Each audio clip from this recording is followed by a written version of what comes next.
একটা খাতা পড়ে থাকতে দেখতে পায় আর কান্তা ওই খাতাটির কাছে যায়।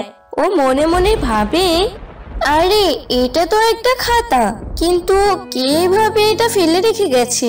চারদিকে তো কারো কোনো চিহ্ন দেখতে পাচ্ছি না। কান্তা এসব কথা ভাবছিল আর মাটি থেকে ওই খাতাটা তুলে হাতে নেয় এবং এদিক সেদিক খাতাটি ঘুরিয়ে ফিরিয়ে খুলে দেখতে লাগে। এটা তো একদম নতুন খাতা, মনে হয় কেউ ভুল করে ফেলে গেছে। আমি বরং খাতাটি আমার সাথে নিয়ে যাই বাড়িতে, যদি কেউ খোঁজ করে তবে দিয়ে দিব। এইসব কথা ভাবতে ভাবতে কান্তা ওই খাতাটি নিয়ে বাড়ি চলে যায়। ততক্ষণে দুপুর গড়িয়ে বিকেল হয়ে গেছে, তাই কান্তা বাড়ির কিছু টুকিটাকি কাজ শেষ করে পড়তে বসে। আর পড়তে পড়তে কান্তার হঠাৎ ছবি আঁকতে অনেক ইচ্ছে হয়। তাই কান্তা খাতা বের করে যে না ছবি আঁকবে, তখনই সে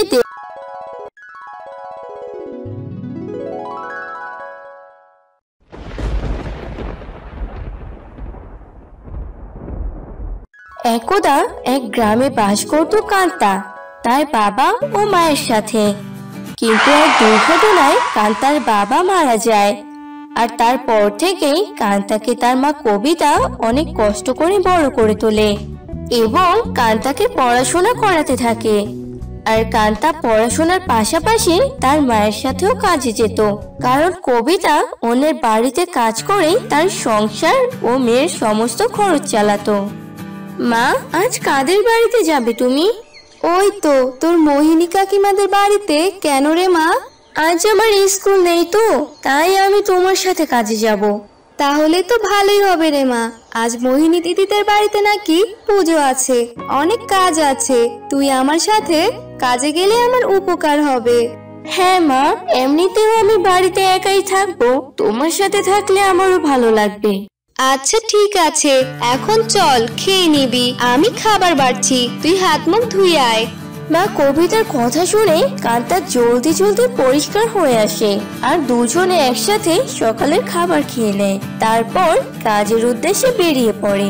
চল মা, যাওয়া যাক এবার, বেশি দেরি হয়ে গেলে মোহিনী দিদি খুব রাগ করবে। আচ্ছা ঠিক আছে, তুমি যেতে ধরো, আমি ঘরের দরজা বন্ধ করে যাচ্ছি। তারপর কবিতা যেতে লাগে আর কান্তা ঘরের দরজা বন্ধ করে এক দৌড়ে মায়ের কাছে চলে আসে আর দুজনে কাজের বাড়িতে পৌঁছে যায়। ওদের দুজনকে দেখে মোহিনী বলে, কি ব্যাপার কবিতা, কাল তোমাকে এত করে বললাম আজ আমাদের বাড়িতে পুজো আছে, তুমি যেন একটু তাড়াতাড়ি আসো, আর সেই দেরি করে আসলে। এখন সবাই চলে আসবে। আপনি কোনো চিন্তা করবেন না দিদি, সবাই আসার আগে আমিও আমার মেয়ে সমস্ত কাজ শেষ করে দিব। তোমার মেয়ে সহ মানে? হ্যাঁ দিদি, এই যে আমার মেয়ে কান্তা, আমরা দুজনে কাজ করলে বেশি সময় লাগবে না। এখন বলেন দিদি, কি কি কাজ করতে হবে? দেরি হয়ে যাচ্ছে তো নাকি? হ্যাঁ চলো আমার সাথে, আমি সবকিছু দেখিয়ে দিচ্ছি। মা কান্তা চল। তারপর মোহিনী কবিতাকে সব কাজ দেখিয়ে দেয় আর কবিতা ও কান্তা সময়ের মধ্যে দ্রুত সমস্ত কাজ করতে থাকে এবং কাজ শেষে কবিতা কান্তাকে বলে, মা কান্তা, এদিকে তো প্রায় সব কাজ শেষের দিকে, পূজাও শুরু হয়ে গেছে, তুই এখন বাড়ি চলে যা মা। আর তুমি যাবে না মা? আমি তো এখন যেতে পারবো না, তুই চলে যা মা। আর শোন, তোকে কোনো রান্না করতে হবে না, আমি যাওয়ার সময় এখান থেকে খাবার নিয়ে যাব, তুই গিয়ে বই পড়তে বসবি। আচ্ছা ঠিক আছে মা, তুমি তাড়াতাড়ি বাড়ি ফিরো। এই বলে কান্তা ওখান থেকে বাড়ির উদ্দেশ্যে বেরিয়ে পড়ে। যেতে যেতে কান্তা হঠাৎ রাস্তায় একটা খাতা পড়ে থাকতে দেখতে পায় আর কান্তা ওই খাতাটির কাছে যায়। ও মনে মনে ভাবে, আরে এটা তো একটা খাতা, কিন্তু কে এভাবে এটা ফেলে রেখে গেছে? চারদিকে তো কারো কোনো চিহ্ন দেখতে পাচ্ছি না। কান্তা এসব কথা ভাবছিল আর মাটি থেকে ওই খাতাটা তুলে হাতে নেয় এবং এদিক সেদিক খাতাটি ঘুরিয়ে ফিরিয়ে খুলে দেখতে লাগে। এটা তো একদম নতুন খাতা, মনে হয় কেউ ভুল করে ফেলে গেছে। আমি বরং খাতাটি আমার সাথে নিয়ে যাই বাড়িতে, যদি কেউ খোঁজ করে তবে দিয়ে দিব। এইসব কথা ভাবতে ভাবতে কান্তা ওই খাতাটি নিয়ে বাড়ি চলে যায়।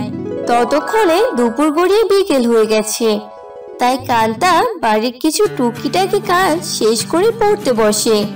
আর পড়তে পড়তে কান্তার হঠাৎ ছবি আঁকতে অনেক ইচ্ছে হয়।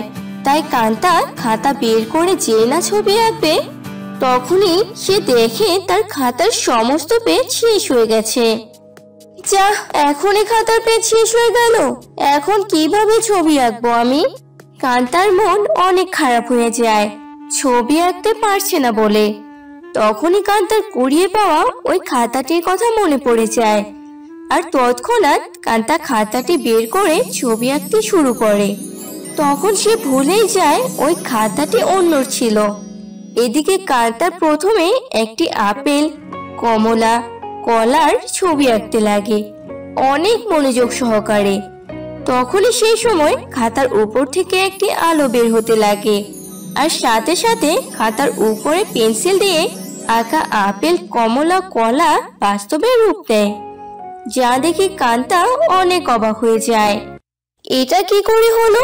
আমি তো খাতায় পেন্সিল দিয়ে ফলের ছবি আঁকলাম, তবে সত্যি সত্যি ফল আসলো কিভাবে?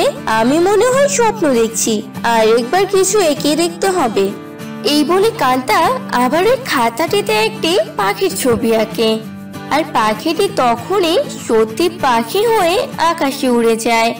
আর কান্তা বোঝা যায় ওই খাতাটি আসলে একটি জাদুই খাতা, সেখানে যাই আঁকা হয় তাই সত্যি হয়। অন্যদিকে ততক্ষণে কবিতা তার কাজ শেষ করে বাড়ি ফিরে আসে এবং কান্তাকে এসব করতে দেখে জিজ্ঞেস করে, কি রে মা কান্তা, তুই কি আদৌ বই পড়ছিস নাকি খেলতেছিস সামনে বই রেখে?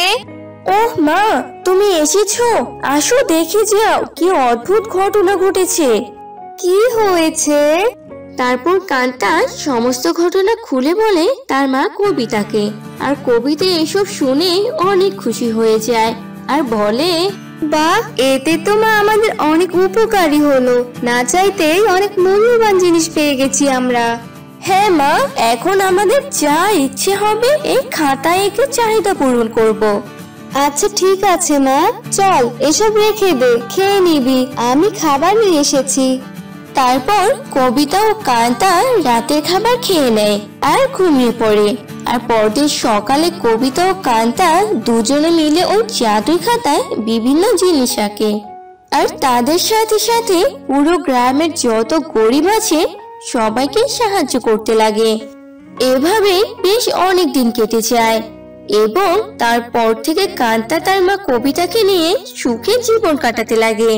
তো বন্ধুরা, আমাদের আজকের গল্পটি তোমাদের কেমন লাগলো তা কমেন্টে জানিয়ে দাও। আর এমনই সব মজার মজার গল্প ও কার্টুন দেখতে আমাদের চ্যানেলটি সাবস্ক্রাইব করে বেল বাটনে চাপ দাও। আর হ্যাঁ বন্ধুরা, লাইক, কমেন্ট ও শেয়ার করতে ভুলো না।